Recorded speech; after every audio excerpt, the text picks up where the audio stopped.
لله رب العالمين، والصلاة والسلام على أشرف الأنبياء والمرسلين وعلى آله وصحبه وأهل بيته الطيبين الطاهرين المعصومين.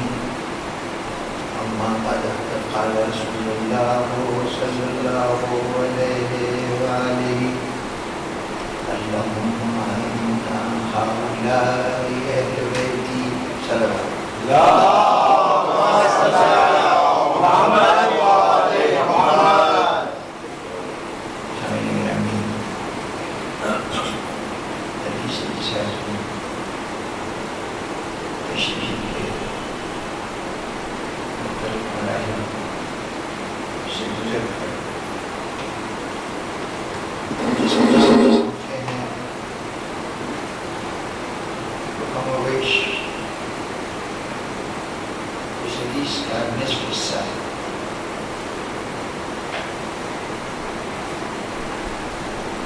ابتدائی حصے میں وہ سارا منظرنامہ بیان کیا گیا کہ جس میں حدیث قصہ کا واقعہ رونما ہوا. صاحبان نظر سے تشریحات اوزل نہیں ہیں اور گفتگو کے دوران زیر بحث بھی آتی نہیں کہ آغاز کلام جہاں سے ہوتا ہے کہ جناب حضرت محمد صلی اللہ علیہ وآلہ وسلم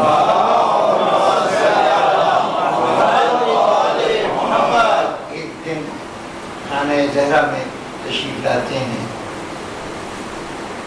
آ کر ذوق بدن کا تذکرہ کرتے ہیں اور خواہش کرتے ہیں کہ مجھے غذائے یمنی، کسائے یمنی بڑھا دو. خاتون جنت تعمیل حکم کرتی ہیں. کچھ دیر کے بعد امام حسن تشریف لاتے ہیں. پہلے مادر گرامی کی خدمت میں سلام عرض کرتے ہیں. ماں جواب سلام دیتی ہیں محبتوں کے اظہار کے ساتھ. امام حسن کی کو خاص طبع جو اہل بیت کے ساتھ مخصوص ہے، جن کی حسیات، جن کی سینسیشنز ہماری حسیات سے مختلف تھیں. ہم شاید کیا یقیناً وہ پاکیزہ طبیعت نہیں رکھتے جہاں خوشبو نبوت کو سونگھ سکے، لیکن امامت کا خصوصی مزاج گھر میں موجود نبی کی موجودگی سے محض اس کے خوشبو کے ذریعے سے آگاہ ہو گیا اور ماں کے سامنے کہا کہ خوشبو جسد رسول آ رہی ہے. ماں نے اشارہ کیا اس گوشے کی طرف جہاں حضور میں بے استراحت تھے. امام حسن گئے، نانا کو سلام کیا، اجازت مانگی کہ میں بھی اس قصہ کے نیچے، چادر کے نیچے آ جاؤں. اجازت ملی، تشریف لے گئے. تھوڑی دیر میں چھوٹا لباس آیا اور یہ سارا عمل اسی شان سے دہرایا گیا. وہ چادر میں داخل ہوا. پھر مولا کائنات تشریف لائے. انہوں نے بھی انہی احساسات کا اظہار کیا کہ جو اس سے پہلے بچے کر چکے تھے. وہ بھی انہی مراحل سے گزرے.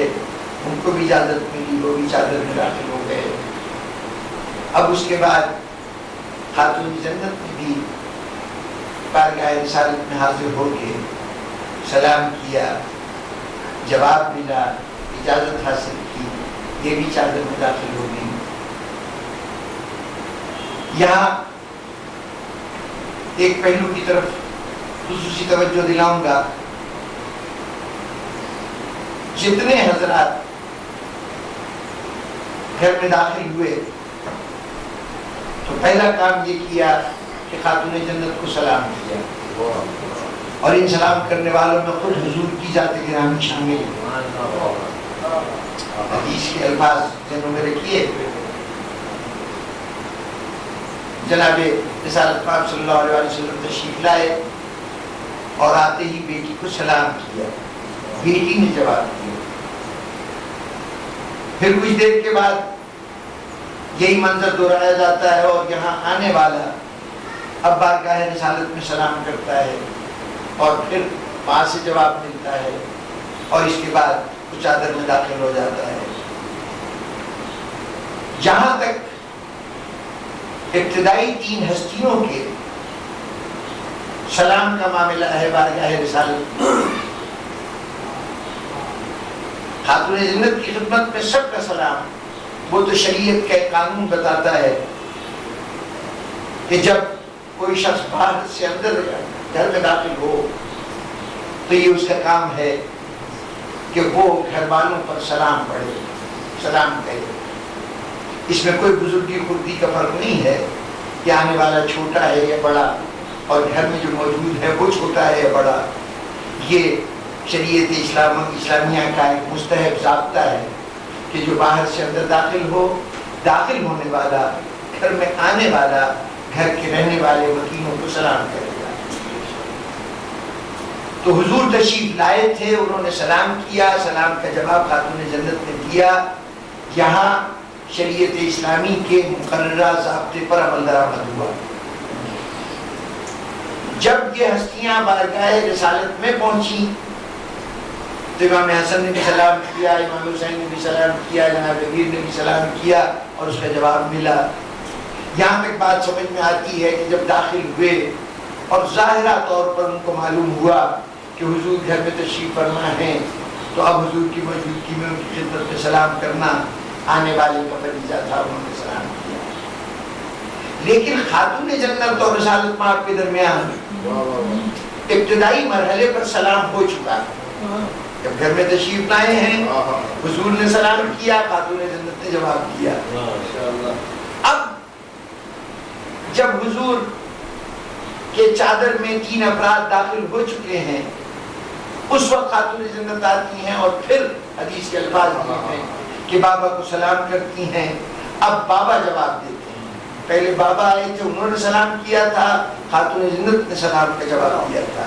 اب خاتون جنت سلام کرتی ہیں، بابا جواب دیتے ہیں۔ اگر پہلے سلام دعا نہ ہوئی ہوتی تب تو یہ سلام دعا جو دوبارہ ہو رہی ہے، یہ بات سمجھ میں آتی ہے۔ یہ کیا عجیب بات نہیں ہے؟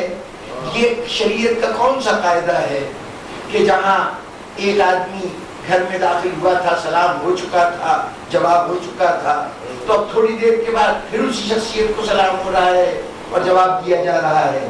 یہ کیوں؟ کیا ایسا کوئی قاعدہ ہے کہ گھر کے اندر بیٹھے ہوئے لوگ تھوڑی تھوڑی دیر کے بعد ایک دوسرے کو سلام کیا کریں اور ایک دوسرے کا جواب دیا کریں؟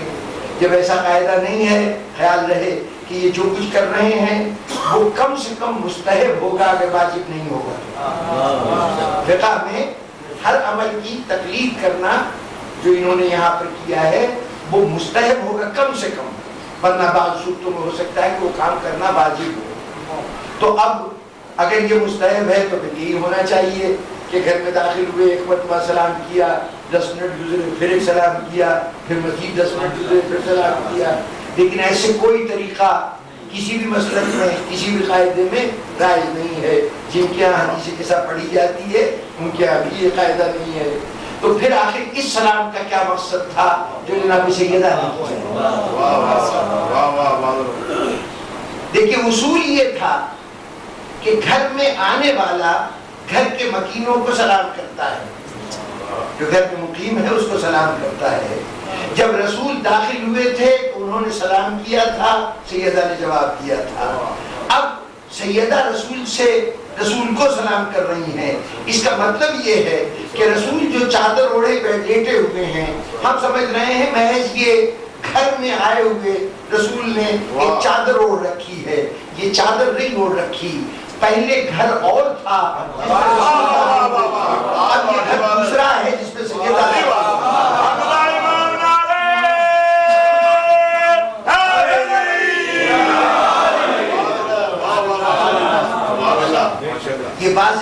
تفریق قائم کی جا رہی ہے کہ وہ گھر اور تھا، یہ گھر اور ہے.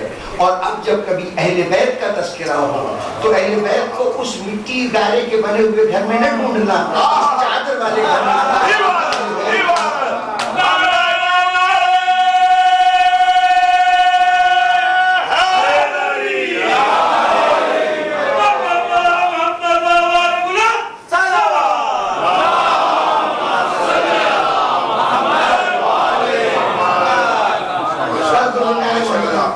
جب جب خاتون جنت بھی داخل ہو گئیں تو اب حضور نے چادر کے دونوں سرے جو اوپر کی طرف تھے ان کو ایک ہاتھ سے پکڑا اور دوسرا ہاتھ یعنی داہنا ہاتھ باہر نکالا اور اس کو آسمان کی طرف اس سے اشارہ کیا.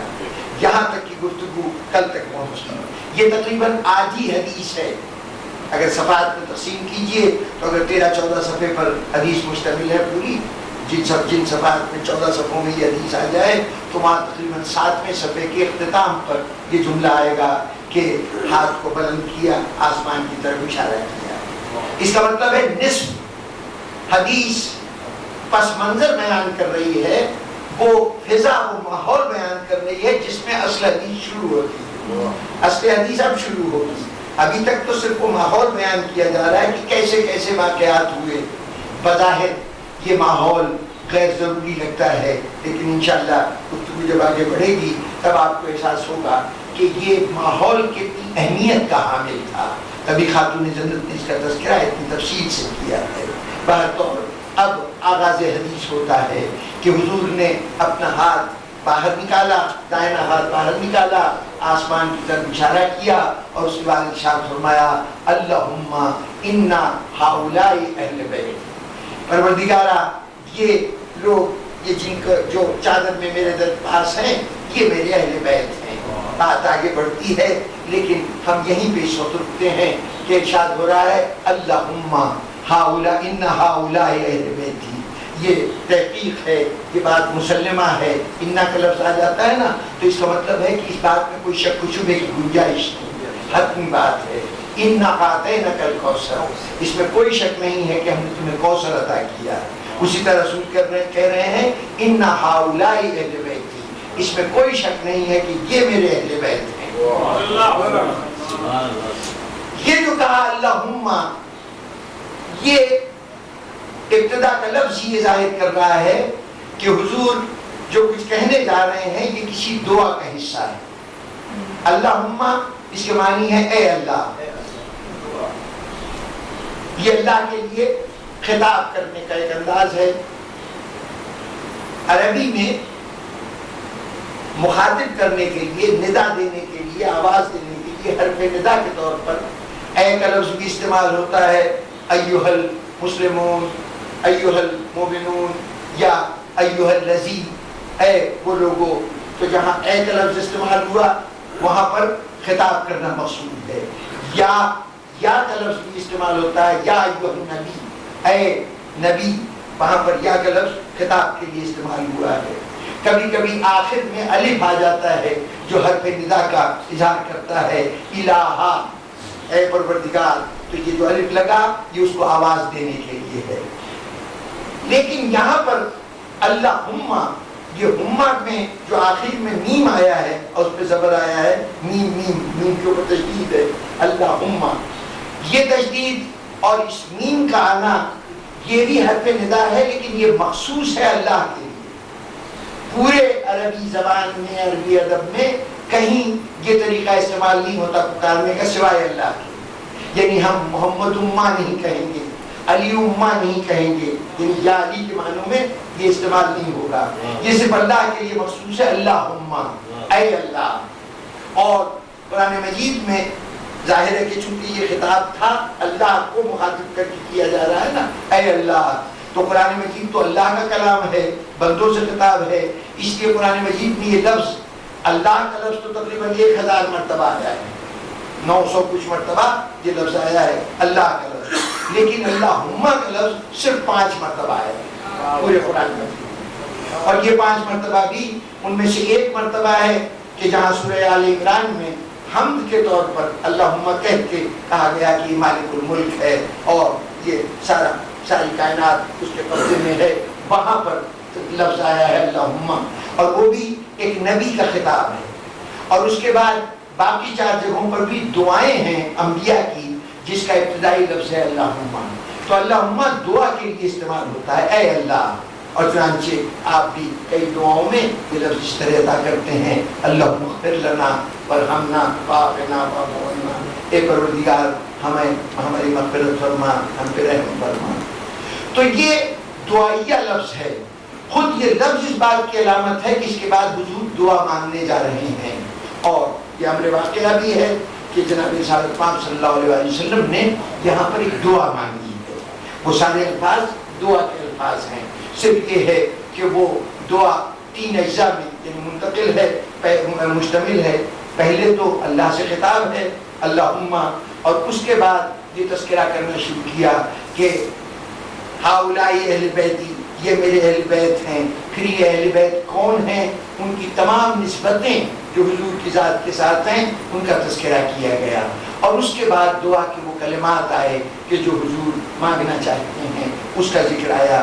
اور وہ الفاظ کیا تھے کہ وہاں پر اللہ سے دعا کر رہے ہیں کہ پروردگارا اپنی صلوات، اپنی برکتیں، اپنی رحمتیں، اپنی رضائیں، اپنی بخششیں مجھے اور آل محمد ان اہل بیت کو عطا کر دے، اور اس کے ساتھ ساتھ ان کو ایسا پاک و پاک، ان سے ہر نجاست کو دور رکھ، اور انہیں ایسا پاک و پاکیزہ رکھ جیسے پاکیزہ رکھنے کا حق ہے۔ اب یہاں پر یہ جو حضور کی دعا ہے، اس دعا نے ہمیں بہت سے سبق سکھائے ہیں۔ یوں کہیے کہ یہ محض حضور کی ایک دعا نہیں ہے، بلکہ دعا کے آداب بتائے گئے ہیں اس مختصر سی دعا میں۔ ہمیں بتایا گیا ہے کہ تم کیسے دعا مانگا کرو۔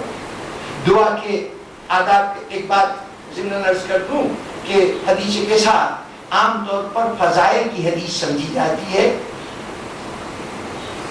احادیث کی 2 بڑی قسمیں ہیں، ایک احادیث احکام کہلاتی ہے، جس کے اندر فقہ کا کوئی مسئلہ واضح ہوتا ہو، جس میں نماز، روزہ، حج، زکوٰۃ، خمس، جہاد، لوگوں کے حقوق کی ادائیگی، ان سب کے معاملات جس میں بیان کیے جائیں، وہ عام طور پر احادیث احکام کہلاتی ہیں۔ اور چنانچہ ہماری احادیث کی بیشتر کتابیں جو فقہ کے نقطہ نظر سے ترتیب دی گئی ہیں، ان مجموعوں میں فضائل کی احادیث نہیں ملتی۔ یعنی یہ حدیث کے ساتھ جو ہم تک پہنچی ہے، اس کے راویوں میں جناب یعقوب کلینی شامل ہیں، جنہوں نے اصول کافی کو مرتب کیا ہے۔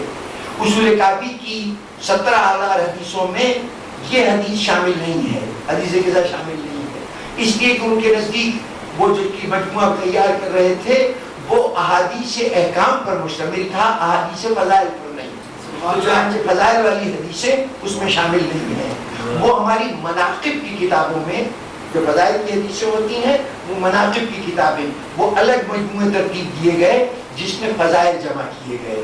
یہ کام ہمارے ہاں بھی اس طریقے سے ہوا، اور ہمارے برادران اہل سنت کے ہاں بھی بعض معاملات میں، مثلا امام نسائی نے جو اپنی صحیح ترتیب دی تو اس میں حضرت علی علیہ السلام کے فضائل کی حدیث وہاں نہیں شامل کی، بلکہ فضائل امیر المومنین علی بن ابی طالب کے نام سے انہوں نے ایک الگ کتاب ترتیب دی جو آج بھی موجود ہے، جس کے اندر صرف فضائل امیر المومنین جمع کیے گئے۔ اس کتاب کے لکھنے کے جرم میں امام نسائی کو مار مار کر اس مقام تک پہنچا دیا گیا تھا کہ وہ زخموں کتاب نہ لا کر اس دنیا سے رخصت ہوئے۔ ایک پوری کہانی ہے جو تمام کتابوں میں درج ہے۔ عموماً امام نسائی کی صحیح نسائی ہے، سنن نسائی، اس کے ابتدائی دیباچے میں یہ واقعہ تفصیل سے درج ہے کہ وہ بیچارے صرف علی بن ابی طالب کی مدح بیان کرنے کے جرم میں شام کے لوگوں نے ان کو پکڑ کر اتنا مارا کہ ان کے جسم کی کئی ہڈیاں ٹوٹ گئیں، اور انہوں نے کہا کہ مجھے کسی صورت سے جس طرح بھی ہو سکے جلد از جلد مکے پہنچا دو، میں شام کے اندر مرنا نہیں چاہتا۔ اسی زخمی حالت میں ان کو وہاں سے اٹھایا گیا، ان کے غلام لے کے چلے، راستے میں ان کا انتقال ہو گیا، اور مکے کی حدود میں لے جا کر لاش کو وہاں پر دفن کیا گیا۔ تو امام نسائی نے علی بن ابی طالب کے فضائل کو الگ جمع کیا تھا۔ یہ جو واقعہ ہے، اس واقعے کی ایک دلچسپ پہلو یہ بھی ہے کہ خاص طور پر نظام الدین اولیاء کا مزار ہے دلی میں، تو دلی میں نظام الدین اولیاء کے مزار کے ساتھ مسجد ہے۔ خدا جانے یہ میں 20 سال پہلے کی بات کر رہا ہوں تو میرا اپنا مشاہدہ ہے کہ وہاں مسجد کے دروازے پر یہ پوری روایت کہ علی ابن ابی طالب سے اظہار عقیدت کرنے کے جرم میں امام نسائی کو قتل کیا گیا، دوسرے لفظوں میں شہید کیا گیا، تو وہ پورا واقعہ وہاں پر لکھا ہوا فریم کر کے کسی عقیدت مند نے لگایا ہوا تھا۔ امام نسائی کی فضیلت کے طور پر اس واقعے کو بیان کیا تھا کہ محبت علی میں ان کی جان گئی۔ آج اب پتہ نہیں کہ وہ فریم رہ گیا ہے کہ نہیں رہ گیا، برطوری واقعہ کوئی ایسا نہیں ہے کہ اختلافی واقعہ ہو، تمام کتابوں میں درج ہے، اور اس سے آپ اندازہ لگا سکتے ہیں کہ محبت علی کتنا دشوار کام ہے۔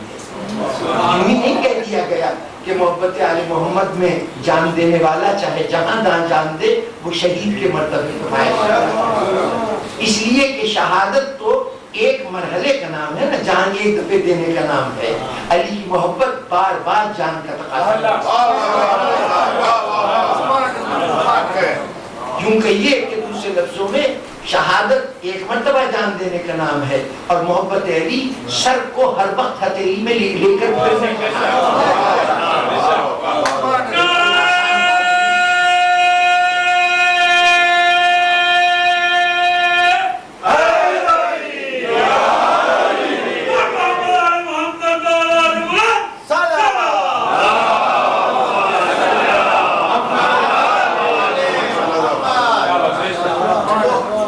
بنیادی طور پر حدیث کسا کو احادیث فضائل میں شمار کیا گیا، احادیث احکام میں نہیں۔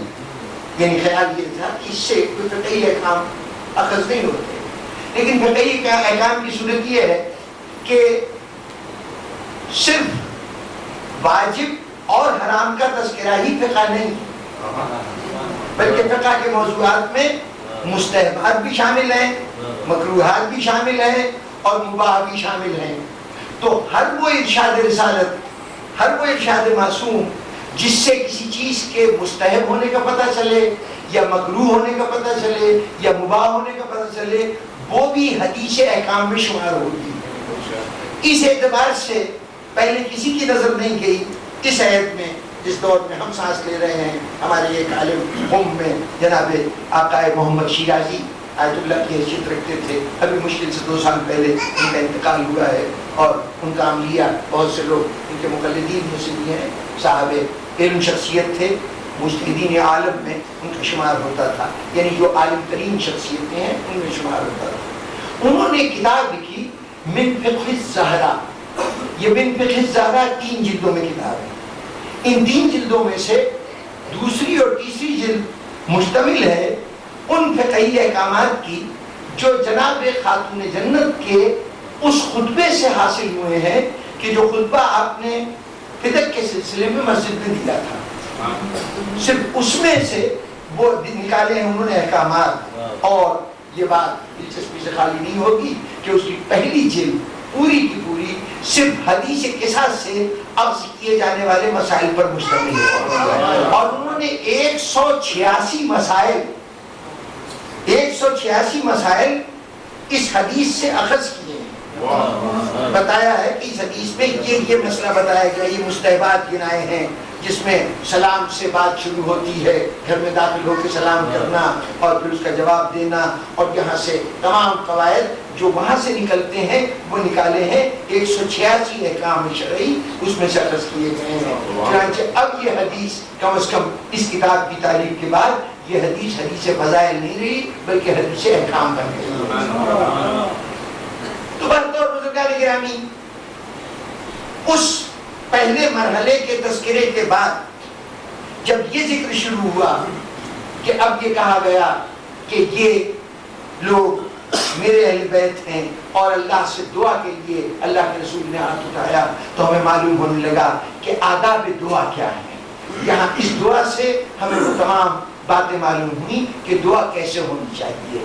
سب سے پہلی بات تو یہ معلوم ہوئی کہ پہلا درس جو ملتا ہے اس جملے سے، وہ درس یہ ملتا ہے کہ دعا کیا کرو۔ یعنی یہ بات کہ دعا کیا کرو، جب حضور کی آغاز کلام کی دعا سے ہو رہا ہے تو گویا دعا مستحبات میں سے ہے، یہ ضرورت ہے کہ دعا کی جائے۔ اچھا دعا کب کی جائے؟ کیا جب نہ ہو تو ہونے کے لیے دعا کی جائے؟ عام طور پر دعا کا یہی تقاضا ہوتا ہے کہ اگر کسی نعمت سے محروم ہے تو پروردگار یہ نعمت دے دے، تو نہ ہو تو ہونے کے لیے دعا کرنا یہ عام طور پر سب کا معمول ہے. لیکن اس دعا نے ہمیں بتایا کہ صرف نہ ہونے پہ دعا نہ مانگو، ہو تب بھی دعا مانگو. نہ ملنے پہ دعا نہ مانگو، ملنے پہ بھی دعا مانگو. مولا ملنے پہ کیا دعا مانگے؟ یہ تو گویا ناشکراپن ہوگا کہ اللہ دے رہا ہے پھر بھی مانگ رہے ہو. تو جواب ملے گا جب آپ اس حدیث کو غور سے دیکھیں گے تو جواب ملے گا کہ نہ ملنے پہ تو ملنے کی دعا مانگو، اور جب مل جائے تو اس کے باقی رہنے کی دعا مانگو، اس کے برقرار رہنے کی دعا مانگو. اس لیے کہ اس پوری دعا میں، اس پوری روایت میں جو دعا حضور نے مانگی ہے ان میں سے کوئی ایسی چیز نہیں ہے کہ جو حضور کو حاصل نہ ہو. پہلے یہ تذکرہ کرنے کے بعد یعنی تمام وہ رشتے جو اہل بیت سے ہیں حضور کی ذات کے لیے، وہ سب بیان کرنے کے بعد اب حضور دعا شروع کرتے ہیں. اور اس دعا کے اندر پہلی دعا یہ ہے کہ پروردگارا ہمیں صلوات عطا فرما، ہمیں اور ان کو، مجھے اور میرے ساتھ ان سب کو، یہ اہل بیت کو، ان کے لیے تیری صلوات عطا ہو، ان کے لیے تیری برکات عطا ہو، ان کے لیے تیری رحمتیں عطا ہوں، ان کے لیے تیری بخششیں عطا ہوں، ان کے لیے تیری رضا عطا ہو. یہ ساری دعا مانگنے کے بعد اب کہتے ہیں کہ پروردگارا انہیں اس طرح ان سے ہر برائی کو دور رکھ اور انہیں ویسے پاک و پاکیزہ رکھ جیسے پاک و پاکیزہ رکھنے کا حق ہے. اب یہاں عموماً اگر حدیث قصہ ہمارے بھائیوں کے ہاتھ لگے اور وہ اس کا ترجمہ کرنے لگے تو وہ کہیں گے کہ اللہ کا رسول یہ دعا مانگ رہا ہے کہ پروردگارا انہیں ایسے پاک کر دے جیسے پاک کرنے کا حق ہے، اور ان سے برائیاں ویسے دور کر دے جیسے برائیاں دور کرنے کا حق ہے. لیکن کیا کہنے، زبان رسالت ہے اور روایت کرنے والی خود معصومہ کی زبان ہے، چنانچہ ایک ایک جز کا خیال رکھا گیا ہے. ہو سکتا ہے کہ کل ترجمہ کرنے والا غلطی کر سکتا تھا اور یہ ترجمہ کر سکتا تھا، اس لیے آغاز دعا میں پہلا لفظ جو مانگا گیا وہ کیا تھا کہ پروردگار اپنی صلوات عطا فرما مجھے بھی اور میرے میرے ان اہل بیت کو بھی، ان کے لیے صلوات عطا فرما. الفاظ دعا دوہرا دوں. برائے وجود کامل آل محمد بلند تر صلوات.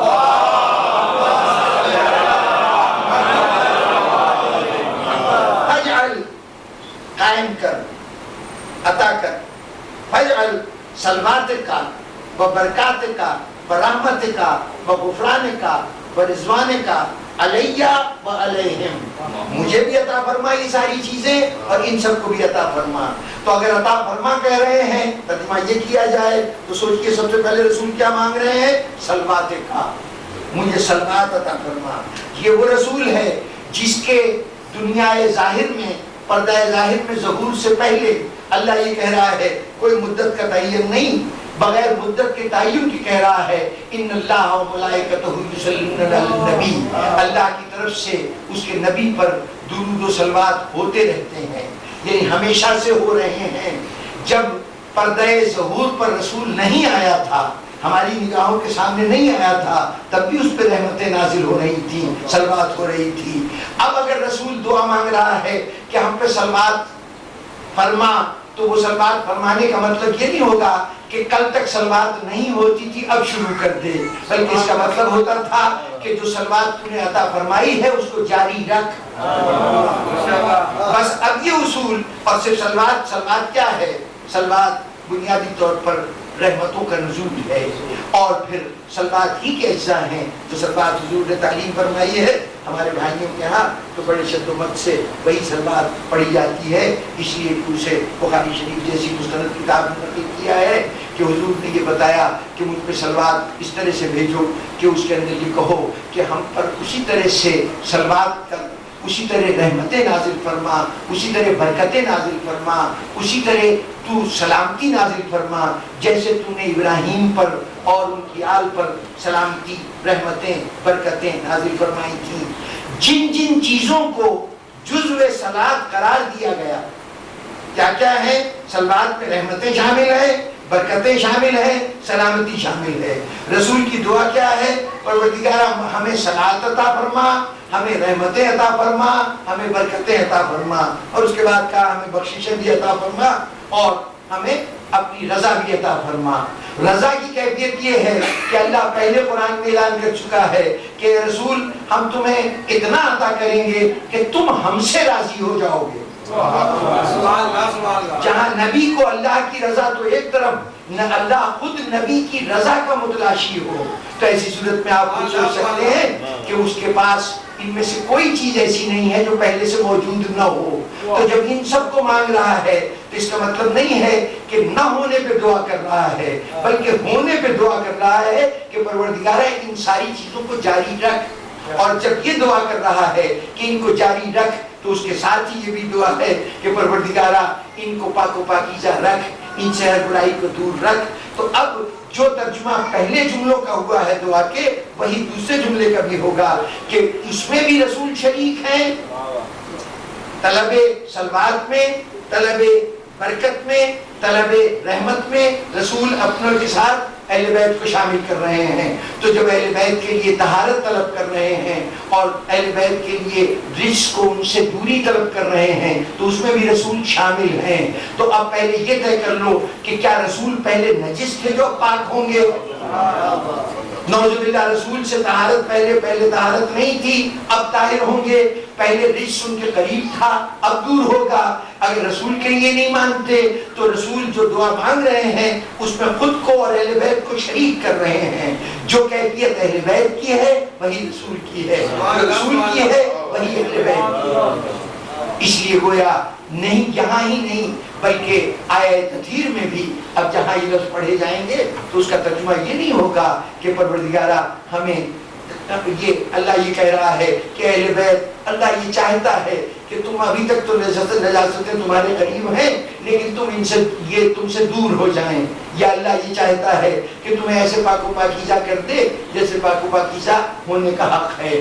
تو یہ بات چاہنے کے معنوں میں نہیں ہے یا مستقبل میں کیے جانے کے معنوں میں نہیں ہے، بلکہ ایک بات پہلے سے موجود ہے۔ صرف اللہ اس بات کا اعلان کر رہا ہے کہ یہ گویا ہم اس بات کو صرف آج تک نہیں قائم رکھیں گے بلکہ قیامت تک کی ضمانت دیتے ہیں کہ نجاست کبھی تمہارے قریب نہیں آ سکے گی اور تم ہمیشہ ایسے پاک و پاکیزہ رہو گے جیسے پاک و پاکیزہ رہنے کا حق ہے۔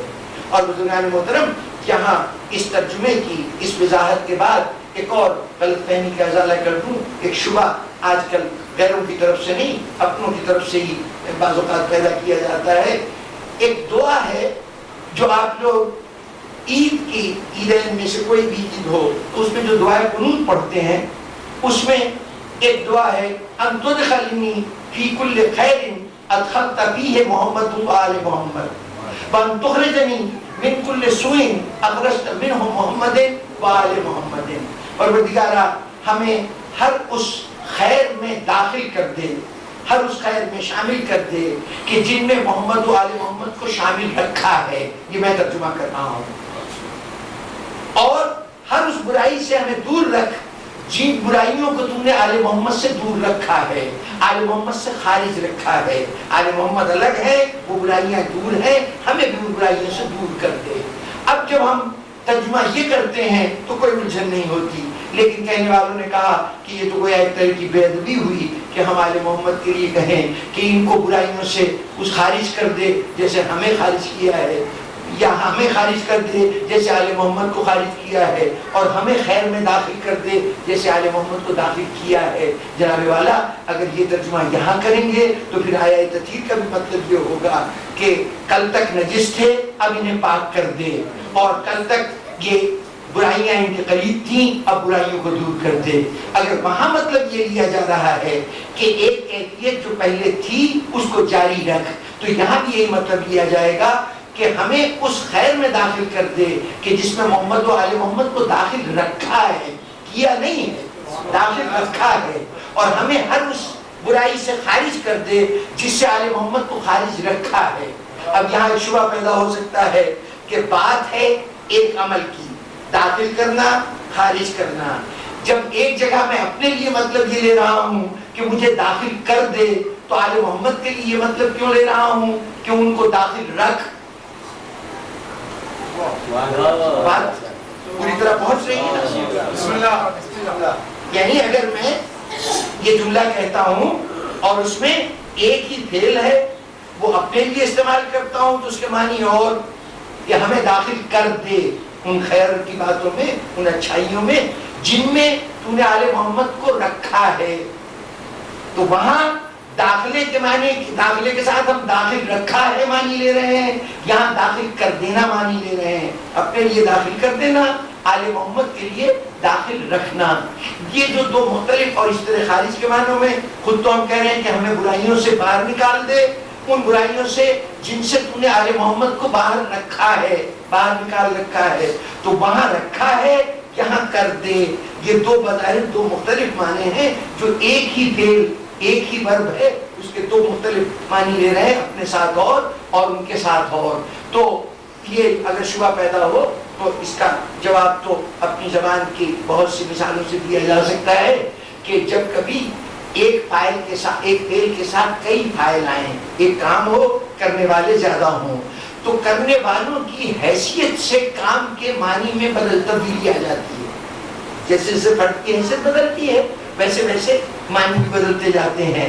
اب اپنی زبان کی مثالوں میں دے کے بات کو لمبا نہ کروں، قرآن مجید سے بڑی سامنے کی مثال ابھی ایک آیت سورہ احزاب کی آپ کے سامنے پڑھی تھی. ارشاد رسالت میں ہو رہا ہے کہ ان اللہ و ملائکتہ یصلون علی النبی یا ایھا الذین آمنوا صلوا علیہ وسلموا تسلیما.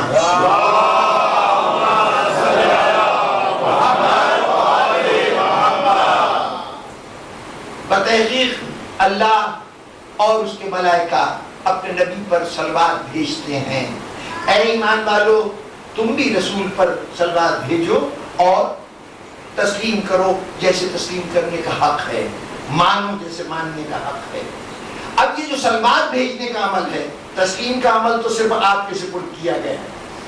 صلو علیہ وسلموا تسلیما، یہ سلموں کا کام آپ کے سپرد ہے. لیکن جہاں تک سلو کا معاملہ تھا، صلوات بھیجنے کا معاملہ، اس میں تین مختلف گروہ شریک تھے. ایک طرف اللہ تھا جو درود بھیجتا ہے، دوسری طرف ملائکہ تھے جو درود بھیجتے تھے، اور پھر ہم ہیں جن کو سپرد یہ کام کیا گیا ہے کہ تم بھی درود بھیجو. اب اللہ بھی درود بھیج رہا ہے، فرشتے بھی درود بھیج رہے ہیں، مومن بھی درود بھیج رہے ہیں. کیا تینوں کے ساتھ معنی ایک ہوں گے؟ بھئی آپ تو درود بھیجتے ہیں، کیا کیا آپ نے؟ اللہ نے آپ سے کہا تھا کہ تم محمد و آل محمد پہ درود بھیجو، آپ نے کہا پروردگارہ تو بھیج. یہ تعمیل حکم کے بجائے پلٹا دیا کام کو وہیں سے جہاں سے حکم آیا تھا. یہی صورتحال ہے نا. اللہم صلی اللہ، پروردگارہ تو درود بھیج. وہ کہہ رہا ہے تم بھیجو مومنین، اور مومنین کہہ رہے نہیں پروردگارہ تو بھیج. بظاہر تو ہم نے حکم کی تعمیل ہی نہیں کی، لیکن یہی درود ہے، اور یہ درود خود اللہ کا تعلیم کردہ، اس کے رسول کا تعلیم کردہ ہے. تو اس لیے درود بھیجنے کا یہی طریقہ ہے، اور یہی طریقہ درست طریقہ ہے. تو پھر اس کا مطلب ہے کیا اللہ بھی اس طرح درود بھیجتا ہے کہ وہ بھی کسی کے سر ڈال دیتا ہے کہ تم بھیجو؟ جناب والا، اس سلسلے میں ہمارے ائمہ نے تشریح کی ہے کہ یہاں پر فعل ایک ہے، کام ایک ہے، لیکن شخصیتوں کے مراتب کے اعتبار سے کام کے معنی میں، فعل کے معنی میں الگ الگ مفہوم پیدا ہوتا جاتا ہے. جب اللہ درود بھیجتا ہے، اللہ صلوات بھیجتا ہے، اس کا مطلب یہ کہ اللہ اپنے نبی پر رحمتیں نازل کرتا ہے، وہ رحمتیں عطا کرتا ہے. مسلسل رحمتوں کا ایک تسلسل ہے جو جاری ہے اللہ کی طرف سے نبی کے لیے. فرشتے کیا کرتے ہیں؟ جب وہ درود بھیجتے ہیں تو اللہ کی رحمتوں کو بارگاہ رسالت تک پہنچاتے ہیں. وہ بیچ میں کیریئر کا کام کرتے ہیں کہ وہاں سے پہنچاتے ہیں. ان کا درود یہ ہے کہ وہ وہاں سے جہاں پہنچائیں. اور ہمارا درود کیا ہے؟ ہمارا درود ایک دعا ہے کہ پروردگارہ تو درود بھیج. یعنی اللہ کے لیے درود بھیجنے کا مطلب ہے رحمتیں نازل کرنا، ملائکہ کے لیے درود بھیجنے کا مطلب ہے رحمتیں لانا. ہمارے لیے درود بھیجنے کا مطلب ہے، صلوات بھیجنے کا مطلب ہے کہ رحمتوں کے لیے دعا کرنا. تینوں کے ساتھ معنی بدل گئے. جیسے جیسے حیثیت بدلی معنی بدلے. اسی طرح اب اگر آپ کی دعا میں یہ لفظ ہے کہ پروردگارہ اس برائی سے ہمیں خارج رکھ، ہمیں خارج کر دے، تو اس کا مطلب یہ ہوگا کہ یہاں پر ہم اپنی حیثیت کے مطابق بات کر رہے ہیں، ہم خطا کار اور گنہگار ہیں۔ جب معصوم کا ذکر ہوگا تو وہاں یہ نہیں کہہ سکتے کہ اسے برائی سے دور کر دے، بلکہ وہاں کہیں گے اسے برائی سے دور رکھ، جیسے تو نے ہمیشہ انہیں برائی سے دور رکھا ہے۔ کم از کم یہ شبہ ذہنوں میں نہ پیدا ہو، اور اسی ذیل میں آپ یہ بھی دیکھ لیجئے کہ آپ جو دعائیں مانگتے ہیں اہدنا الصراط المستقیم، وہ بھی دعا اسی ذیل میں آتی ہے کہ ہم یہ نہیں کہہ رہے کہ ہمیں سیدھا راستہ دیکھا نہیں، ہمیں سیدھا راستہ دکھا دے۔ کیسے یہ دعا مانگ سکتے ہیں جب سورہ الحمد میں ہم وہ تمام باتیں جو سیدھے راستے کی علامت ہیں اس کا اظہار کر چکے ہیں، یہ کہہ چکے ہیں کہ خدا عالمین کا رب ہے، یہ مان چکے ہیں کہ قیامت آنے والی ہے، اس دن کا وہی مالک ہے، اسی دن وہ صاحب اختیار ہوگا، یہ بھی مانتے ہیں کہ اس کے علاوہ کوئی معبود نہیں، اسی کی عبادت کی جاتی ہے، یہ بھی مانتے ہیں کہ دنیا میں ہر انسان کی مشکل کشائی چاہے کسی وسیلے سے کرے یا براہ راست کرے، براہ راست تو کبھی بھی نہیں کرتا، ہمیشہ وسیلے کے ذریعے سے کرتا ہے، لیکن جتنی بھی مشکل کشائی ہوتی ہے اس کی طرف سے ہوتی ہے، اس کی مدد سے ہوتی ہے۔ یہ سب ماننے کے بعد اب بتائیے باقی کیا رہ گئے؟ عقیدے کی درستی کا اعلان تو آپ نے توحید کا اقرار کر کے، قیامت کو مان کر، اور درمیان میں اس کلام کو کلام الہی مانا، تو گویا رسالت پہ بھی ایمان تھا تبھی تو کلام الہی مانا۔ بھائی جب اس سارے قول کو اللہ کا کلام سمجھ رہے ہیں تو اس نبی کو نبی سمجھیں گے نا جس نے اس کو بتایا ہے کہ یہ اللہ کا کلام ہے۔ تو گویا توحید پہ بھی ایمان ہے، نبوت پہ بھی ایمان ہے، قیامت پہ بھی ایمان ہے۔ ایمان کی یہ کیفیت ہے، عمل کی یہ کیفیت ہے کہ عبادت کرتے ہیں تو تیری عبادت کرتے ہیں، مدد مانگتے ہیں تو تجھ سے مانگتے ہیں۔ ایاک نعبد و ایاک نستعین، عقیدہ بھی صحیح ہو گیا، عمل بھی صحیح ہو گیا۔ اب اہدنا الصراط المستقیم کا مطلب یہ کہ ہمیں ہدایت دے دے، تو اب یہ جو کچھ تھا یہ ہدایت نہیں تھی، یہ جو کچھ تھا کیا ہم ہدایت یافتہ نہیں تھے؟ ماننا پڑے گا کہ یہ جس چیز کی دعا ہے، چاہے دے دینے کی دعا ہو چاہے ثابت قدم رکھنے کی دعا ہو، ماننا پڑے گا کہ یہ چیز توحید، نبوت اور قیامت کے علاوہ کوئی چیز ہے کہ اگر مل جائے تو پھر انسان ہدایت یافتہ ہوتا ہے، نہ ملے تو ہدایت سے محروم ہوتا ہے۔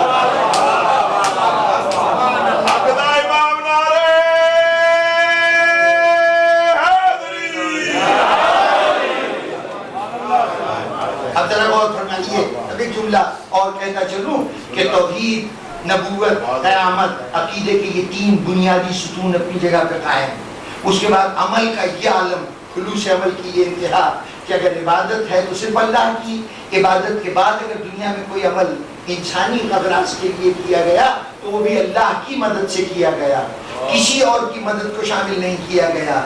جہاں اتنی پاکیزہ توحید عمل میں بھی ہو اور عقیدے میں بھی ہو، وہاں پر ہدایت کی دعا، وہاں پر ہدایت کی دعا، اس کا مطلب یہ ہے کہ وہ جو چیز ہے جس کے لیے دعا مانگی جا رہی ہے وہ ایسی ہو کہ اگر وہ نہ ہو تو توحید ہوتے ہوئے بیکار ہو، نبوت ہوتے ہوئے بیکار ہو، قیامت ہوتے ہوئے بیکار ہو، اللہ کی عبادتیں ہوتے ہوئے بھی بیکار ہو، اور اللہ سے مدد مانگنا بھی بیکار ہو، سب کچھ بیکار ہو اگر وہ چیز نہ ہو۔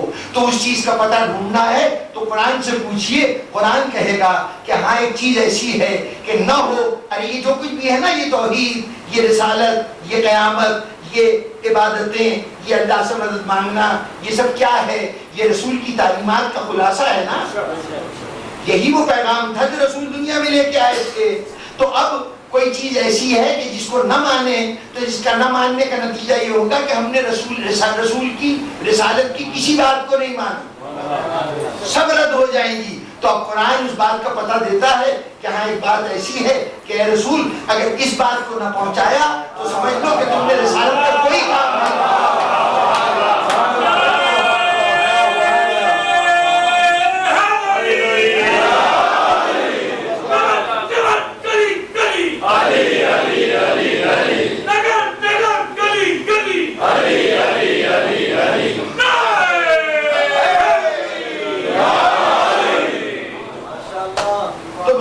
محترم، یہ پہلا سبق تھا کہ دعا مانگو. دیکھو دعا مانگتے ہوئے ذہن میں یہ خیال نہ آئے کہ یہ تو پہلے سے عطا کر رکھا ہے، اس کے لیے کیوں مانگوں. پھر ہو سکتا ہے کہ تمہارے ذہن میں یہ خیال آئے کہ بھلا جو کچھ بھی ہونا ہے وہ اللہ کے علم میں ہے، میں اس کے خلاف اگر مانگوں گا تو بھلا میں اللہ کے علم کو تو غلط نہیں کر سکتا. یہ خیال نہ آئے کہ جو کچھ ہے وہ تو تقدیر پہلے لکھ چکا ہے، میں اس تقدیر کے لکھے ہوئے کو تو نہیں مٹا سکتا. یہ خیال نہ آئے کہ اللہ کی بارگاہ میں بے ادبی ہے کہ اس سے ہم کہتے رہیں کہ یوں نہ کر یوں کر دے، اپنی خواہشوں کو اس کے سامنے پیش کریں. اللہ جو کچھ کرتا ہے اپنی مصلحت کے مطابق کرتا ہے، ہم اس مصلحت کے خلاف اس کے سامنے ہاتھ کیوں پھیلائیں. بزرگان گرامی، رسول نے خود دعا مانگ کے، جو کائنات کی ہر شے پہ تصرف رکھتا تھا، ہر شے پہ اختیار رکھتا تھا، اس نے دعا مانگ کے بھی بتایا ہے کہ دیکھو دعا مانگنے میں کبھی کمی نہ کرنا، کبھی اس معاملے میں کوئی پریشانی نہ ہو. یہ جتنے خیالات ہیں ان سب خیالات کے جواب الگ الگ بڑے تفصیلی طور پر علماء نے دیے ہیں. میں تو مختصر سی بات کروں گا کہ دعا اس لیے مانگو کہ تمہاری فطرت میں اللہ نے یہ بات رکھ دی ہے کہ جب کبھی حاجت ہو تو جو حاجت پورا کر سکتا ہے اس کے سامنے ہاتھ پھیلاؤ. یہ فطرت ہے آپ کی، یہ فطرت ہے، انسان کا مزاج ہے کہ جب کبھی ضرورت ہوتی ہے تو جو ضرورت پورا کر سکتا ہے اس کے سامنے دست سوال دراز کرتا ہے. بچہ ماں سے دودھ کی فرمائش کرتا ہے، غذا کا تقاضا کرتا ہے. طالب علم اپنے استاد سے علم حاصل کرنے کی تمنا کرتا ہے. مریض طبیب سے علاج کی آرزو کرتا ہے. کاریگر سے آپ اپنے کام کروانے کے لیے جس قسم کا بھی کام ہے اس نوعیت کا کاریگر ڈھونڈتے ہیں کہ تو میری اس مشکل کو آسان کر سکتا ہے، تو مشکل آسان کر دے. ساری زندگی انسان کی مشکل کشاؤں کو ڈھونڈنے میں گزرتی ہے. جب ساری زندگی کا رجحان یہ بتاتا ہے کہ تمہارا کوئی کام تم سے نہیں ہوگا، کسی سے مانگو گے تو ہوگا، تو کیوں نہ اس سے مانگو جو قدیر و توانا و طاقتور ہے، جو ہر مشکل کو آسان کر سکتا ہے. اس کی بارگاہ میں مانگو. اور پھر اس لیے بھی مانگو کہ خود اس نے حکم دیا ہے کہ مجھ سے مانگو میں پورا کروں گا. یہ تمہارے رب کا حکم ہے کہ مجھ سے سوال کرو میں تمہیں عطا کروں گا. جس نے بار بار کہا کہ دیکھو وہ کون سی ذات ہے کہ جس کو مستر حالت اضطرار میں اپنے پریشانیوں کی انتہا میں آواز دیتا ہے تو اس کے آواز کے جواب میں اس کی بات کو سنتا بھی ہے اور اس کی بات کو پورا بھی کرتا ہے. دیکھو تم دعا کرتے ہو، اللہ تم سے اتنا قریب ہے کہ تم دل میں سوچتے ہو اور اللہ تمہاری بات کو سن بھی لیتا ہے، پورا بھی کرتا ہے. تو بار بار وہ کہہ رہا ہے مجھ سے سوال کرو. اب اس کی مصلحتیں کیا ہیں؟ کیوں سوال کرنے کے اوپر مجبور کیا؟ جانتا تھا کہ ہماری حاجت کیا ہے، پھر بھی کہا کہ تم مانگو تو ہم عطا کریں گے. یہ مصلحتیں اس کی ذات پہ چھوڑیے، آپ وہ کچھ کیجیے جو آپ سے کہا گیا ہے. ویسے غور کیجیے گا تو بہت سی مصلحتیں سمجھ میں آئیں گی کہ دعا کیوں دیا گیا ہے. لیکن کم از کم یہ جب تک حکم کی اطاعت ہو سکتی ہے تو مصلحت سمجھ میں آئے یا مصلحت سمجھ میں نہ آئے، حکم کی اطاعت کر لیں گے تو جو مقاصد ہیں حکم کے وہ حاصل ہو جائیں گے، وہ منزل حاصل ہو جائے گی جس تک آپ پہنچنا چاہتے ہیں. یہ تو ایک سبق تھا کہ اس میں بتایا گیا کہ دعا مانگا کرو. پھر اس کے بعد دوسرا سبق اس دعا میں حضور کی جو حدیث قصہ میں دعا ہے اس دعا میں دوسرا سبق یہ ملتا ہے کہ رسول دعا کر رہے ہیں. دعا کس کے لیے کر رہے ہیں؟ اپنے لیے اور اہل بیت کے لیے. یعنی صرف اپنے لیے نہیں مانگ رہے بلکہ جو کچھ مانگ رہے ہیں وہ ایک گروہ کے لیے، ایک جماعت کے لیے مانگ رہے ہیں. یعنی گویا سبق یہ دیا جا رہا ہے کہ جب کسی حاجت کو طلب کرو تو جو حاجت تمہاری ہے کچھ اور لوگ بھی دنیا میں موجود ہیں جو وہی حاجت رکھتے ہیں، ان کی وہ ضرورت ہے، تو تم وہ دعا کرتے ہوئے ان حاجت مندوں کو اپنی دعا میں شریک کر لیا کرو. تنہا فقط اپنی ذات کے لیے دعا نہ مانگو، دعا مانگو تو سب کے لیے مانگو، ان سب کے لیے مانگو جن کی وہ ضرورت ہے. یعنی اگر اولاد کی دعا کرتے ہو تو ہر بے اولاد کو اس دعا میں شامل کر لو. اگر صحت کی دعا کرتے ہو تو ہر بیمار کو اس دعا میں شامل کر لو. اگر کسی امتحان میں کامیابی کی دعا ہے تو ہر امتحان دینے والے کو اس کے اندر شامل کر لو. اگر وسعت رزق کی دعا ہے تو ہر تک یہ رزق رکھنے والے کو اپنی دعا میں شامل کر لو. پروردگارا یہ کیوں تعلیم دی گئی کہ سب کو دعاؤں میں شامل کر لیا جائے؟ تو بہت سی مصلحتیں ہو سکتی ہیں. ایک مصلحت یہ سمجھ میں آتی ہے کہ سب کو اس لیے شامل کرو کہ جب تم دعا کرو گے تو تمہیں احساس ہوگا کہ تم اس مصیبت میں، اس مشکل میں، اس محرومی میں تنہا نہیں ہو. دنیا میں تم جیسے اور بھی بہت سے ہیں، اور جب یہ احساس ہوگا تو مصیبت دور ہو یا نہ ہو، کم از کم دل کو ڈھارس بن جائے گی کہ تم تنہا نہیں ہو. اس مشکل قابل برداشت ہو جائے گی، صبر کا جذبہ بیدار ہو جائے گا. پھر اس کے بعد جب دعاؤں میں دوسروں کو شریک کرو گے تو وہاں ایک نفسیاتی فائدہ یہ بھی ہوگا کہ جن کو تم نے شریک کیا ہے، جب انہیں معلوم ہوگا کہ اس دعا میں ہمیں بھی شریک کیا گیا تھا تو انہیں اپنائیت کا ایک احساس پیدا ہوگا. تم تنہا شاید اس مشکل کو حل نہ کر سکتے، وہ بھی اپنی مشکل کو حل نہ کر سکتا، لیکن یہ احساس کہ میرا اور بھی غم گسار موجود ہے، مددگار موجود ہے، ایک دوسرے کو تعاون پہ آمادہ کرتا ہے. ممکن ہے کہ وہ مشکل اب حل ہو جائے، مل جل کے حل ہو جائے، جو تنہا حل نہ ہوتی. پھر دعائیں سب کے لیے اس لیے بھی مانگو کہ اس سے تمہارے اس یقین کا اظہار ہو، تمہیں یہ علم ہو جائے کہ اللہ کے خزانے محدود نہیں ہیں. وہ یہ نہیں کہ مجھے دے دے گا تو دوسرے کو دینے کے لیے اس کے پاس نہیں رہے گا، یا دوسرے کو دے دے گا تو مجھے دینے کے لیے نہیں رہے گا. نہیں، مانگو، سب کے لیے مانگو. اس کے خزانے لامحدود ہیں، سب کو دے کے بھی اس کے خزانوں میں کوئی کمی نہیں آئے گی. اور مانگو، سب کے لیے مانگو، اس لیے مانگو کہ تمہارے نفس میں کچھ برائیاں ہیں، تم میں خود غرضی کی علامت ہے، تم میں ایک برائی حسد کی پائی جاتی ہے، تم میں بیجا رشک پایا جاتا ہے، دوسروں کو ملتے دیکھ کر جلتے ہو. ایسی یہ تمام بیماریاں تمہارے لیے تباہی اور ہلاکت کا سامان ہیں. آخرت کی تباہی نہیں، دنیا کے بھی بہت سی بیماریوں کی جڑ ہیں یہ بیماریاں جو نفس کے اندر ہو جاتی ہیں. تو جب سب کے لیے دعا مانگو گے تو خود غرضی کی برائی ختم ہوتی جائے گی، حسد کا مادہ ختم ہوتا جائے گا. احساس ہوگا کہ پروردگار عالم تو نے ہمیں عطا کیا ہے، ہمارے بھائی کو بھی عطا فرما. پھر یہ کیفیت پیدا ہو جائے گی، نفس اس مقام پہ پہنچ جائے گا کہ بھائی کو ملے گا، مسلمان بھائی کو ملے گا تو دیکھ کے جلنے کے بجائے خوشی ہوگی کہ یہ میری دعا قبول ہوئی ہے. جب کسی ساتھی کو ملے گا تو یہ احساس ہوگا کہ پروردگار عالم نے میری کہنے پر اس کی اس مشکل کو آسان کر دیا ہے. اور اس کے ساتھ ساتھ ایک بالکل ذاتی فائدہ جو ان دعاؤں کے مانگنے کے نتیجے میں ہوگا، ہو سکتا ہے جب میں دعا مانگوں تو خود اس بات کی اہلیت نہ رکھتا ہوں، ایسے اعمال ہوں، ایسا کردار ہو جو میرے دعا کی قبولیت کے راستے میں رکاوٹ بن رہا ہو. تو آؤ سب کے لیے دعا مانگو، اجتماعی طور پر سب کے لیے دعا مانگو. کیا ہوگا کہ تم نے جن سب کے لیے دعا مانگی ہے ان میں سب تمہارے جیسے نہیں ہیں، سب میرے جیسے نہیں ہیں. کچھ تو ایسے ہوں گے کہ جو حقدار ہوں گے کہ ان کے لیے کہا جائے اور اللہ ان پر اپنی رحمتیں نازل کرے. تو اللہ کی رحمت کے یہ تقاضا ہے کہ جب تمہارے کہنے پر وہ دوسرے کو عطا ہو رہی ہے تو تمہیں اللہ محروم نہیں رکھے گا.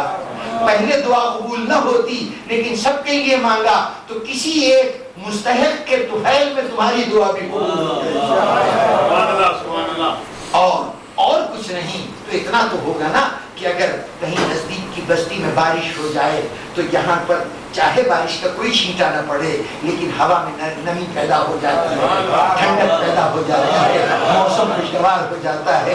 ارے جب تم دعا مانگو گے سب کے لیے کسی پہ رحمت نازل ہو لیکن کچھ تو تمہارے حالات بھی بہتر ہو جائے گے، تم پر بھی وہ کیفیت طاری ہو جائے گی، رحمتوں کا نزول ہو جائے گا. اس لیے دعا مانگو تو سب کے لیے مانگو. یہی قرآن مجید نے طریقہ بتایا، اہدنا الصراط المستقیم. پروردگارا ہم سب کو صراط مستقیم پر ثبات قدم عطا فرما. اللہم اغفر لنا ورحمنا. پروردگارا ہم سب کی مغفرت فرما، ہم سب پہ رحم فرما. جتنی دعائیں آپ کو قرآن مجید میں ملیں گی اکثر و بیشتر اجتماعی دعائیں ہیں، سب کے لیے دعائیں ہیں، سب کے لیے دعا مانگو. دیکھو اب یہاں پر ایک قول امام کو نقل کر دوں، سب کے لیے دعا مانگو. جب بھی طلب نعمت کر رہے ہو تو سب کے لیے دعا مانگو. مشکلات سے نجات پا چاہتے ہو تو سب کے لیے دعا مانگو. کسی کامیابی کی دعا کر رہے ہو تو سب کے لیے دعا مانگو. پہلے دوسروں کے لیے مانگو پھر اپنے کو شامل کر لو، یا کم از کم جب دعا مانگو تو سب کو جمع کر کے اپنے کو بھی شامل کر کے ایک ساتھ دعا مانگو. یعنی ترجیح دو دوسروں کو اپنے کو پیچھے رکھو. جب نعمت طلب کر رہے ہو، جب مشکلوں سے رہائی چاہتے ہو، بیماریوں سے صحت چاہتے ہو، تو پہلے سب کے لیے پھر اپنے لیے. لیکن ایک مقام ہے جہاں پر ترتیب دعا بدل جاتی ہے. وہاں پر تقاضا کیا گیا کہ پہلے اپنے لیے مانگو، پھر اپنے سے قریب ترین حلقے کے لیے مانگو، پھر دوسروں کے لیے مانگنا. وہ کون سا مقام ہے؟ وہ مقام وہ ہے کہ جب گناہوں کی دعا، مغفرت کی دعا مانگو، جب اپنی کوتاہیوں پر اللہ سے عنایت اور مغفرت کی نظر مانگو، تو اس وقت اپنے لیے پہلے دعا مانگو، اپنے عزیزوں کے لیے اس کے بعد مانگو، پھر تمام مومنین کے لیے اس کے بعد مانگو. ربنا اغفر لی ولوالدی وللمؤمنین، پروردگارا میری مغفرت فرما، اب میرے والدین کی مغفرت فرما، اور اب تمام مومنین کی مغفرت فرما. طلب نعمت کی ترتیب اور ہے اور طلب مغفرت کی ترتیب اور ہے. طلب مغفرت کی ترتیب کیوں بدلی؟ اس لیے بدلی کہ جب نعمت طلب کر رہے تھے تو اللہ کے لامحدود خزانوں میں سے تم چاہتے تھے کہ ایک رحمت کا چھینٹا سب کو خوشحال بنا دے. لیکن اب جو چیز مانگنے جا رہے ہو وہ گناہوں کی معافی مانگنے جا رہے ہو. تو گناہوں کی معافی مانگ رہے ہو تو سب سے پہلے تمہاری نظر گناہ پہ جائے گی، عیبوں پہ جائے گی. اور جب عیبوں کی دیکھنے کی بات ہو تو پہلے اپنی گریبان اپنے عیبوں کو دیکھو، پھر دنیا کے عیبوں کی طرف. ایسا نہ ہو کہ تم دنیا کے عیب تو دیکھتے رہو، ان کے لیے مغفرت کی دعا کرتے رہو اور اپنے عیبوں کو نگاہ نہ جائے. اس لیے پہلے ربنا اغفر لی، پروردگارا پہلے میری خطاؤں کو معاف کر دے. اب اپنے اوپر نظر دوڑاؤ اور یہ سوچو کہ کتنی خطائیں تمہاری ذات میں ہیں کہ اللہ نے ان خطاؤں پہ پردہ ڈالے رکھا ہے. آج دنیا میں میرا صحیح کردار آپ کے سامنے آ جائے تو جو عزت و احترام آپ کی نگاہوں میں میری ہے ایک لمحے میں خاک میں مل جائے. اللہ نے وہ ستار العیوب ہے، نہ معلوم کتنے عیبوں پہ پردہ ڈالا ہوا ہے.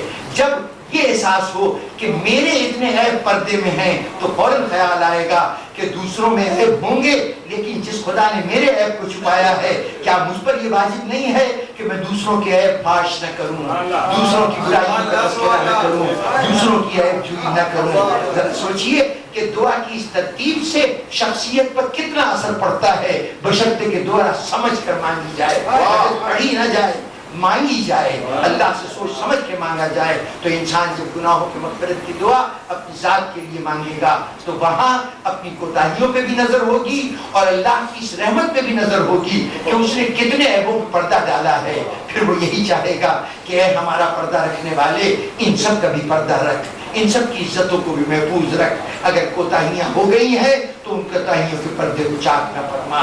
بس بزرگان گرامی، اب آخری سبق اور 2 جملوں میں اس بات کو ختم کروں کہ پروردگار عالم کے اس نمائندے نے، اللہ کے پیغمبر نے جو دعا مانگی ہے اس دعا میں شروع کہاں سے ہوئی؟ اللہم، اور اس کے بعد ایک تفصیل ہے، تذکرہ ہے. یہ میرے اہل بیت ہیں. کون اہل بیت؟ کہ جو میرے خاص بھی ہیں، میرے حامی اور مددگار بھی ہیں. یہ وہ ہیں کہ جو میرا خون ہے، ان کا خون میرا خون ہے، ان کا گوشت میرا گوشت ہے، ان کی ناراضگی میری ناراضگی ہے. ان کو کوئی ایذا پہنچاتا ہے تو وہ ایذا مجھے پہنچتی ہے. یہ کسی سے دوستی کرتے ہیں تو وہ میری دوستی ہے. یہ کسی سے سلو کرتے ہیں تو میری سلو ہے. یہ کسی سے جنگ کرتے ہیں تو میری بھی ان سے جنگ ہے. یہ ساری تفصیلات مسلسل بیان کرتے کرتے بات یہاں پہ آ کے ختم ہوئی کہ یہ مجھ سے ہیں، میں ان سے ہوں. اور یہ کہہ کے اب اس کے بعد دعا کے الفاظ شروع ہوئے، دعا مانگنی شروع کی. اب ذرا غور فرمائیے کہ حضور جو ان شخصیتوں سے اپنا ربط بتا رہے ہیں، یہ ربط کیا اللہ کے علم میں نہیں ہے؟ یہ اتنے بہت سے جو رشتے بتائے ہیں، پہلے یہ غور کر لیجیے کہ جو رشتے بتائے ہیں کیا یہ محض رسول سے رشتے کا اظہار ہے؟ بات لمبی ہے، انشاءاللہ تفصیلات بعد میں آئیں گی، لیکن یہ کسی رشتے کا اظہار نہیں ہے. رسول سے ہر قربت فضیلت ہوتی ہے، رسول سے ہر نسبت فضیلت کا سبب ہوتی ہے. اگر رسول کسی سے کہے کہ یہ میرا ہے تو یہ میرا ہونا، صرف یہ کہہ دینا کہ یہ میرا ہے، اس کی فضیلتوں میں اضافہ کر دے گا، اسے کائنات کی اور شخصیتوں میں بلند و بالا کر دے گا. جس کو رسول اپنا قرار دے دے، یہ اپنائیت جو ہے وہ اس کے لیے عظمت ہے. جس کے خون کو رسول اپنا خون کہیں تو یہ فضیلت بیان ہو رہی ہے اہل بیت کی. یہ گویا مسلسل قصیدہ ہے، جو رسول پڑھ رہے ہیں اہل بیت کا، یہ قصیدہ پڑھ کر پھر اس کے بعد دعا کر رہے ہیں۔ یہاں ہمیں آداب دعا میں ایک اور اہم بات بتائی گئی، تم بڑے بے تکلف ہو کر براہ راست اللہ کی بارگاہ میں پہنچ جاتے ہو، پروردگارہ یہ دے دے، پروردگارہ وہ دے دے۔ تم سے زیادہ نبی کو حق تھا کہ اللہ سے کلام کرے، وہ اللہ جو اپنے نبی سے براہ راست کلام کرتا ہے، کیا اس نبی کو حق نہیں پہنچتا تھا کہ وہ اپنے اللہ سے براہ راست کلام کرے؟ لیکن کلام کرنے سے پہلے، اپنی خواہش کا اظہار کرنے سے پہلے، حرف دعا زبان پہ لانے سے پہلے وہ ایک تفصیلی قصیدہ اہل بیت کا پڑھتا ہے۔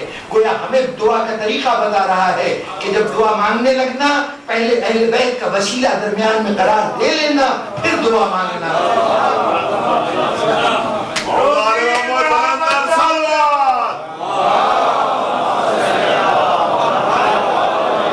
روزی بڑھانا چاہو تو مہمان نواز بن، روزی بڑھانا چاہو تو مہمان نواز بن، سخاوت کا اہل بیت نے دریا بہا دیا، بآواز بلند سلوات۔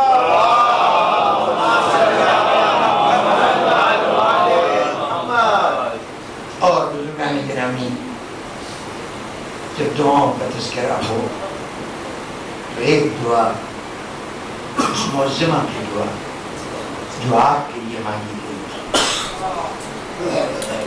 پروردگارہ میں اس وقت تک جنت میں نہ داخل ہوں جب تک حسین کے رونے والوں کو اپنے ساتھ لوں۔ آپ کا وجود دعائے سیدہ کرنا چاہتا ہے، تکمیل دعائے سیدہ۔ بی بی یہ حسین کو رونا کیوں اتنا اہم تھا؟ دیکھیے عجیب بات ہے، پوری روایت آپ لوگوں کی نگاہوں کے سامنے ہے۔ خبر شہادت حسین سنی، ساری بات سن کر کہا بابا اس وقت آپ ہوں گے جب حسین شہید ہوگا؟ کہا نہیں بیٹی میں نہیں ہوں گے۔ کہا علی ہوں گے؟ کہا نہیں علی بھی نہیں ہوں گے۔ اچھا حسین کا بھائی حسن تو ہوگا؟ نہیں وہ بھی نہیں ہوگا۔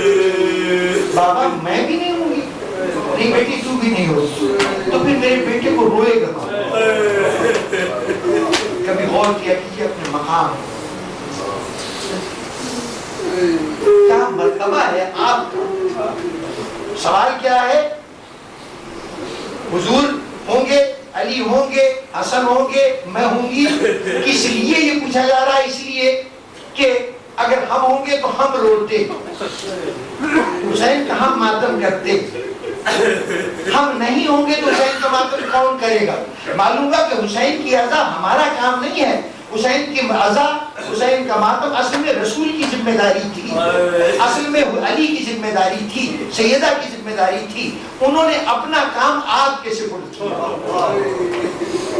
یہ سب پوچھنے کے بعد یہ کہنا کہ قوم پیدا ہوگی جو گریہ کرے گی، اس کا مطلب ہے کہ قوم نیابت کر رہی ہے رسول کی۔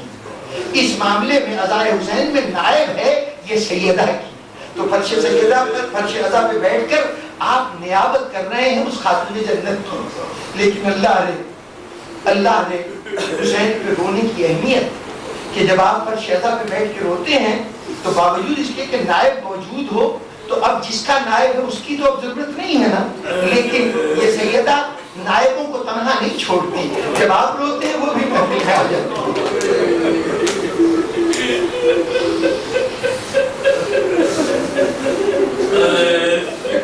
دنیا بھر کا طریقہ یہ ہے، دنیا میں کوئی مصیبت ہو تو کہا جاتا ہے کہ اگر اس کو موت آ جائے، مرض میں مبتلا ہے، بڑی تکلیفیں ہیں، بڑی اذیتیں ہیں، یا اور تنگ دستی ہے، پریشانی ہے، موت آ گئی تو لوگوں نے کہا کہ اس موت نے اس کو مصیبتوں سے چھڑا دیا، مشکل میں تھا، مشکل ختم ہو گئی۔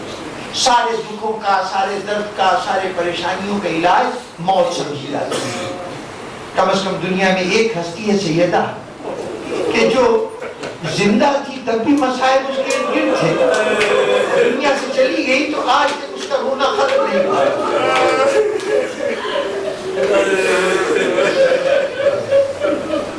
کبھی کوفہ کی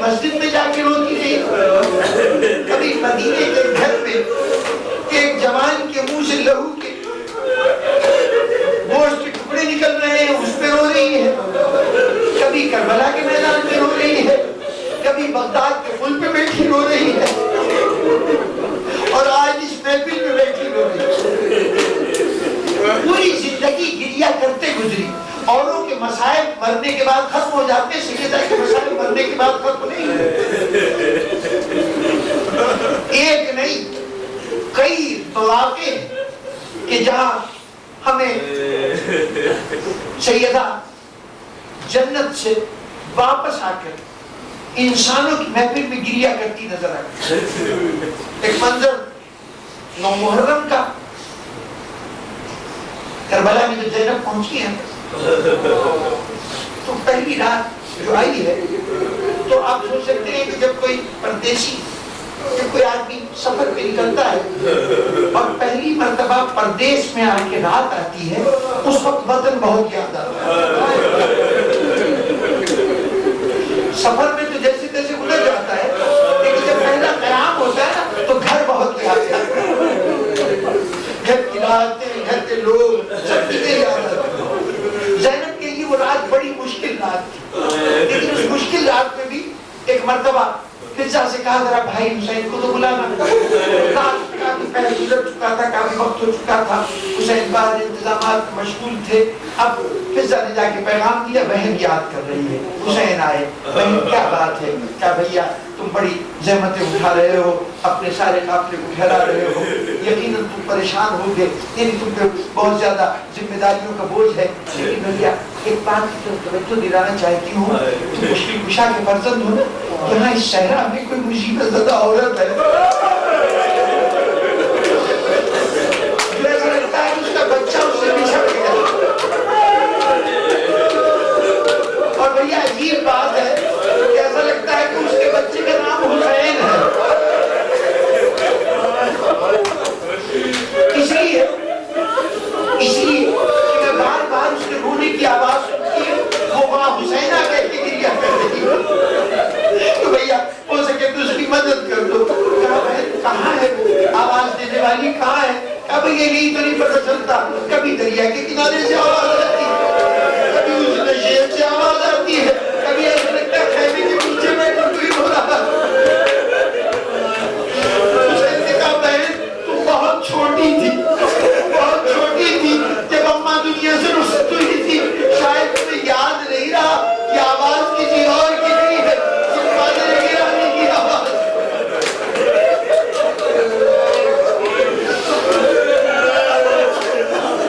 کربلا میں رونے والی سیدہ، دو چار جملوں کی ضرورت، کربلا میں رونے والی سیدہ ایک مرتبہ دمشق کے قید خانے میں سید سجاد سے صبح داروغہ زندان نے کہا کہ دیکھو رات کی تاریکی میں تم میں سے کوئی بی بی ہے جو قید خانے سے باہر نکل جائے اور جا کر سامنے خرابے میں بیٹھ کے گریہ کرتی ہے، روتی ہے۔ دیکھو یوں بلا اجازت اس طرح سے قید خانے سے نکلنا یہ یقیناً حاکم کی نگاہ میں ہم لوگوں کے لیے مصیبت کا باعث بن جائے گا۔ تو سید سجاد نے کہا کہ یہ دروازے کھلتے کب ہیں جو کوئی قیدی باہر نکل سکے؟ تجھے کس نے کہا کہ یہاں سے کوئی قیدی جاتا ہے؟ انہوں نے کہا ہم نے یہ تو نہیں دیکھا کہ قید خانے سے کون نکلتا ہے، لیکن یہ دیکھا ہے کہ جیسی قید خانے میں بیویاں ہیں نا، ایسی ایک بیوی ہے جو یہاں سامنے بیٹھ کے گریہ کرتی ہے۔ سید سجاد نے کہا تھا کہ اچھا آج کی رات اگر یہ رونے والی سنت بولتے دکھائی دے تو مجھے بلا لے، مجھے بلا لے۔ یہ کون کا بزرگان مطلب؟ سید سجاد کو جگایا گیا، بلایا گیا کہ وہ بیوی آ گئی ہے، وہ رونے والی رو رہی ہے۔ سید سجاد چل کے گئے، جا کہا دادی اماں کہاں تک روئے گی؟ کہا بیٹا جہاں جہاں جاؤ گے میں ساتھ روتی نہیں جاؤں گی۔ اور پھر بزرگان گرامی گریہ سیدہ کا ایک اور منظر نگاہوں کے سامنے آیا۔ ایک قیدی قید خانے میں انتقال کر گیا، زنجیروں بیڑیوں کے ساتھ، ہتھڑی بیڑیوں کے ساتھ لاشیں کو اٹھا کر بغداد کے پل پر رکھ دیا۔ اس لیے رکھ دیا گیا کہ قافلے گزریں گے تو اب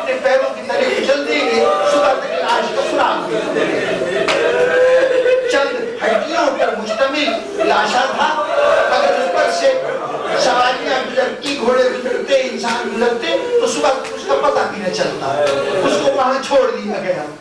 رات بڑھتی گئی، ایک مرتبہ ایک شخص عباس کے افراد میں سے، بنو عباس کے خاندان کا ایک فرد تھا، اس نے، وہ محب آل محمد بھی تھا، اس نے خواب میں دیکھا کہ بیوی کھڑی ہوئی کہہ رہی ہے اے ابو جعفر، تو نے دعا مانگی تھی، تو نے منت مانگی تھی کہ اگر تیری مراد پوری ہو جائے گی نا تو آل محمد کے کام آئے گا، تیری مراد تو پوری ہو گئی، اب منت کو پورا کر۔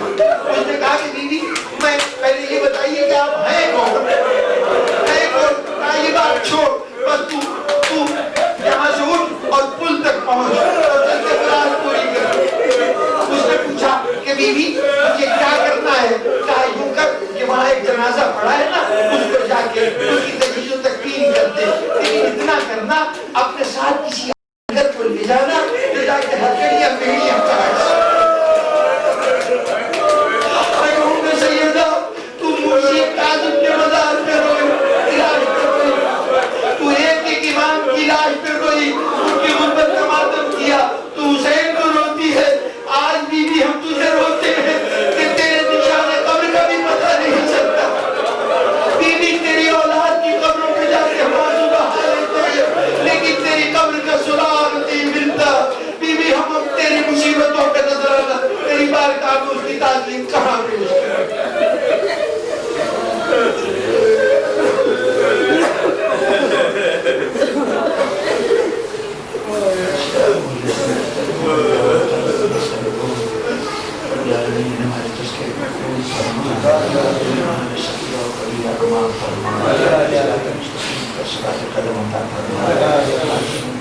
تمام حاجات کو پورا فرما، ہماری شہادت کو قبول فرما، اللہ امام کا ظہور فرما، ہمیں نصرت کرنے کی توفیق عطا فرما۔